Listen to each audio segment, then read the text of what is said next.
Hey, what's going on, everybody? This is Tyrone back with Tech Life.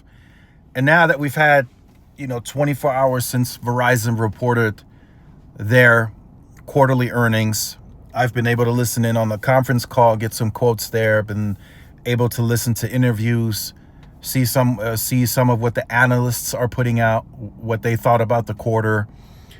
And I've been able to look at the numbers again, right? And a lot of what's being said publicly by Verizon is, of course, sugarcoating it, if you will. They're going to speak positive, right? They're not going to talk negative about their own company publicly, right? So it's just tough to get any momentum, any sense of momentum when you look at the numbers, the operating metrics, and they're trending down. I mean, in most of these sectors now, in these business segments, you can now say they're trending down quarter over quarter, year over year. I mean, they improved a little year over year if you compare quarters on the consumer side, but they still took a loss. So there is no positive momentum, right? So churn is flat quarter over quarter.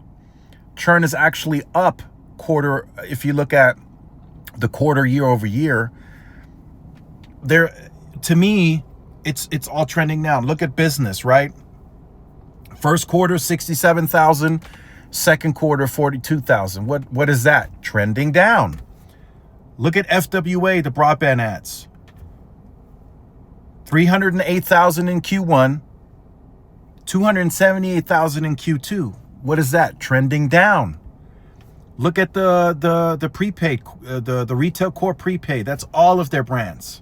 It's not just one. It's all of their prepaid brands. All the value, Total, Track Phone, Straight Talk, all of that. First quarter, 137,000. Second quarter, trending down 50,000.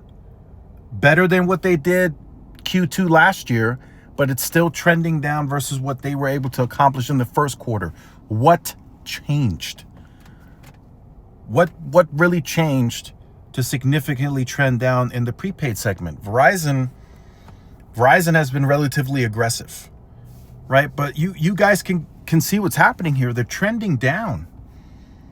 So I've been trying to make sense of it. Then I speak to other people and they're telling me, well, maybe Verizon is going to take a loss continuously until the others gain fair share. The others are just too aggressive, too high on the acquisition side, right? And Verizon said it themselves. They're not willing to pay crazy amounts to get accounts. But they're contradicting themselves because for the last 6 months, 2 quarters, they've been the most aggressive on acquisition costs by far. And even now, they're still pushing. The lowest plan can get 4 lines for $25 on and get the phone deal on any plan. Right? That's very, very, very aggressive. That is the most aggressive that I've ever seen Verizon by far. And with the way that they've approached the market and their disciplined approach, there's a lot of miscommunication. If you have the most aggressive promos, the most aggressive acquisition costs, then why are your numbers trending down? What are you not doing? Right? And then the core focus for Verizon these last few years has been finances, right? So financially, with the tax reform, the beautiful bill, all of that is going to hit the bottom line. So naturally, they're going to be able to guide up, right? And that might save consumers from a price increase for the second half of this year, right? It's very possible. So that's a good thing. But Verizon elected not to reinvest that additional money. They let it hit the free cash flow. I'm telling you guys right now, they could have came out and said, we are going to reinvest that $1.9 billion back into CapEx. They could have very easily said that. Very, very easily. But they elected not to. One thing that I did hear Hans say, they're going to reevaluate everything once they get the final approvals for Frontier, and then they're going to give us capital allocation. But there is absolutely no momentum. I can't get excited for numbers that are trending down.